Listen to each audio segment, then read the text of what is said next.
ಮಂಕು ಕೋತಿಗೆ ಅದೇ ಕಾಡಲ್ಲಿ ದೊಡ್ಡ ಮಾವಿನ ಹಣ್ಣಿನ ಮರ ಸಿಗುತ್ತೆ. ಹಾ, ಈ ಜಾಗ ಸರಿಯಾಗಿದೆ. ಇಲ್ಲಿ ನೀರು ತುಂಬಲ್ಲ, ಮತ್ತೆ ಪೀಕು ಕೂಡ ಆರಾಮಾಗಿಲ್ಲಿರ್ಬೋದು. ಅವರಿಬ್ಬರನ್ನ ನಾನು ಈಗಲೇ ಕರ್ಕೊಂಡು ಬಂದು ಇಲ್ಲಿಗೆ ತೋರಿಸ್ತೀನಿ. ಮಂಕು ಓಡೋಡ್ತಾ ಹೋಗಿ ಅವರಿಬ್ಬರಿಗೂ ಈ ಮರದ ಬಗ್ಗೆ ಸುದ್ದಿನ ತಿಳಿಸ್ತಾನೆ. ಕಾಡಿನ ನಟ್ಟ ನಡುವೆ ಒಂದು ಮಾವಿನ ಮರದ ಇದೆ. ಅಲ್ಲಿ ನೀರು ಕೂಡ ತುಂಬಲ್ಲ, ಮತ್ತೆ ಮಾವಿನ ಹಣ್ಣು ಕೂಡ ಸಿಗುತ್ತೆ ತಿನ್ನಕ್ಕೆ. ಅರೆ ಸಖತ್ ಕಣೋ, ಬಾ ಹೋಗಿ ನೋಡೋಣ.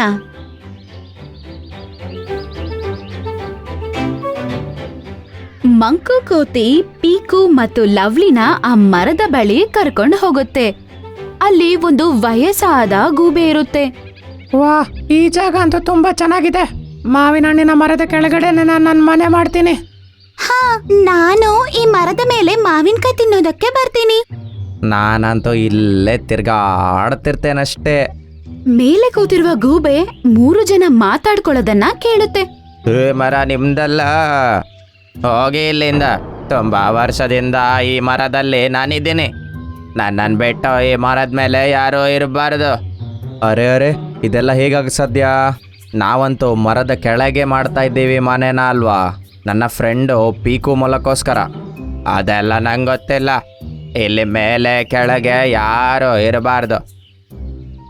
ಈ ಮರ ಕಾಡಿಗೆ ಸೇರಿದ್ದು ಮತ್ತು ಈ ಕಾಡಲ್ಲಿರುವ ಎಲ್ಲಾ ಜಂತುಗಳಿಗೂ ಈ ಮರದ ಮೇಲೆ ಅಧಿಕಾರ ಇದೆ. ಈ ಮರದ ಕೆಳಗಡೆ ಮನೆ ಕಟ್ಕೋಬಾರ್ದು ಅಂತ ನೀನು ಹೇಳಕ್ಕಾಗಲ್ಲ.